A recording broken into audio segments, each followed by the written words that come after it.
Martynai, kas yra pats garsiausias radio bangomis valdomų automobilių pilotas Lietuvoje? Nežinau, gal Taurius Sinkevičius arba Mindaugas. O kas yra Tauras Sinkevičius? Papasakokit, prašau. Off-road tų mašinėlių pilotas. Taip. Ir kaip jiems sekasi važiuoti? Čia pagal Lietuvoje rengiamų čempionatų reiškia kažkokią statistiką, ne? Pagal Kaunetos trasos. Kaune trasos. Supratau, tai sutinkat su mane? Taip, teisingai šneka, kadangi iki šiol buvo tik vienintelė trasa Kaune Lietuvoje, tai visos varžybos ten ir vykdavo. O kur minėjo apie Taurius Sinkevičius, toks jis eilę metų faktiškai mūsų dar kol kas nenugalimas čempionas. Būtent 1.8 bagi klasėje. 1.8 bagi klasėje? Taip. 1.8 bagi klasėje, ar ne? Turim čia dar kitų klasių. Sakykit, tarkim, ar ne, mano vaiko gimtadienis, ar ne, bernas, kad net ir pana. Nesijuok. Ir, žodžiu, dabar pamatęs šitą siužetą, tarkime, o tikrai efektingas buvo reportažas, ar ne, apie skrajojančias padangėje mašinytės, sako, tėti labai noriu automobilio tokio. Ką man reikėtų daryti? Ar imti paskolą, ar žodžiu, nuo ko pradėti? Aš juokauju, jūs sakėt, kad jis labai brangus. Ir nėra jos tokios brangios, man atrodo, čia truputį pagazdinat. Kur kreiptis reikia, norint įsigyti tokį automobilį? Vienas žmogus pas mus ir galima drąsiai kreiptis. Ir pradedant ne visą laiką. Noriu tokį automobilį. Kad nepamiršti, tai puslapis hpi.lt. hpi.lt. Taip. hpi.lt. Taip. Ten galite surasti daug gražių automobiliukų. Tai nuotraukos yra aprašymai ten kažkokie, ar ne? Ką galima... Jo, elektroninė parduotuvė yra, ta prasme, galima viską apsižiūrėti. Šiaip tai patarčiau pradėti, sakykime, pradedančiajam, tai nereikia nei greitos baisiai, nei baisiai brangios mašinos. Sakykime, biudžetas apie 500 litų ir tikrai išeina mašinėlė, kurios pradžiai ir užtenka. Dienai, ar ne, kol sulaužysi? Jinai nelūžta, būtent jinai nėra greita, nėra brangi, dėl to ir nesulūžta. Supratau. Gerai, o tarkime, aš kaip suprantu, jeigu yra automobiliai, jeigu yra net ir vidaus degimo varikliai, kad ir elektra varomi, tai yra kažkokie gedimai, tai jūs turi savo servisiuką, mažyčių mašinyčių servisiuką. Čia kiekvienas savo turi kiekvienas garaže turi. Hobi burelį, hobi skiriuką tokį, kuriam užsiema tais dalykais. Kas turi Rusijai kažkur įsirengęs kampelį, kas kažkur kur gali. O aš kaip suprantu, dabar atsirado, tarkime, ten tų gamintojų ar ne automobiliai, bet kažkada patys turbūt irgi kažką konstravo, ar ne? Gamintojai tai buvo jau labai nuo seno, čia gal į mūsų tą kraštą nesenai atėjo, taip gamintojai, tai čia jau ilga istorija visam pasaulyje. Aš atsimenu, sakau, savo laikų prieš metų, ten 34, mažiau 30, dar brolio palikimas toks buvo Lunachodas mašina, kuri važinėjo po Mėnulį, su laidu tokia pali, atsidarantis ten stogas su čia tokiais 4 ratais. Tai čia buvo toks efektas, kad su laidu gali važiuoti mašina, kad tu neprisimintum greičiausiai. bet tikrai buvo tokie dalykai. Buvo tokie laikai. Ką jūs dar pasakojate apie tokį, apie pradžią ten tų visų automobilių, ten su trosu sukama, ar ne? Buvo teko kažkada vaikystį tokį pirkti, turbūt su tėvais, galbūt tuometiniam Leningradė mes ją pirkom, čia pas mus Lietuvoje aš nebuvau matęs.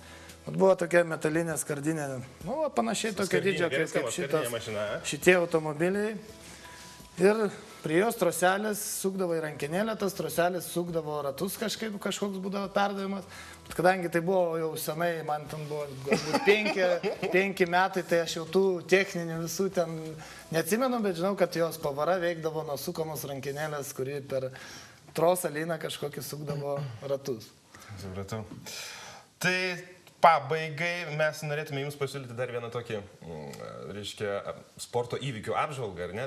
Visokių nelaimė atsitinka jums, ar ne? Ir jūsų sporte, ten ar sulūžta, ar susiduria mašinos, ar ten dar kažkas, ta prasme, širdį skauda dėl kai kurių dalykų. Krepšinio aikštelėje taip pat, tarkim, kažkas mylima komanda nepataikė, arba, nežinau, pataikė priešininkų komandą ir tai yra širdyje kažkoks išgyvenimas. Mes turime savaitės baudą, dėmesio į ekranus, o to paprašysiu jūsų pakomentuoti, kaip manot, kas galėtų būti vertas savaitės baudos, sporto baudos, reiškia, titulo. Dėmesio į ekranus.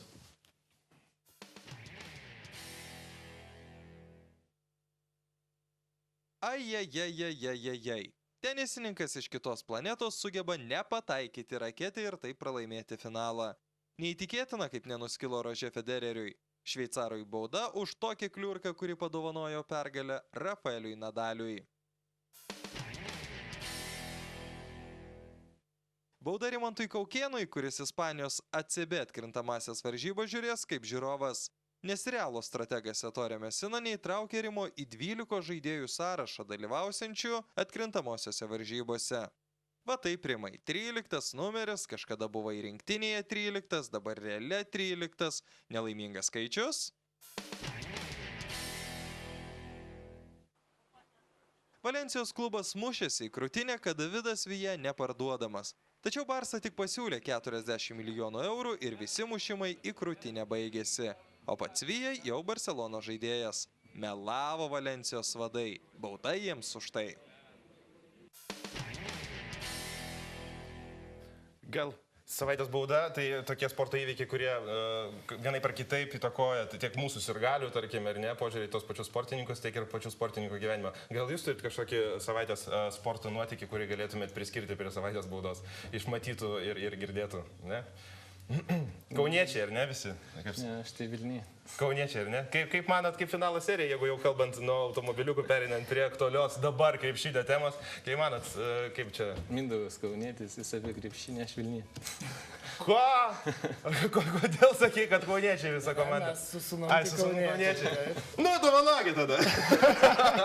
Sveikinu su pralaimėjimu. Kaip manot, kaip ten krepšinio serija baigsis? Norėtųsi, kad gerai baigtųsi. O gal yra Vilniečių sergančių už mūsų miestą, mūsų komandą, ne? Aš žinau, kas yra.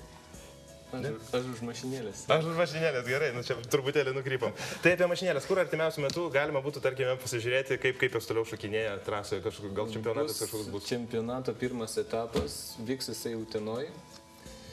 29 Gegužės. Po savaitės. Taip, ir aš manau, gali visi susidomėję informacijos apie varžybas, apie sportą, apie visus rezultatus.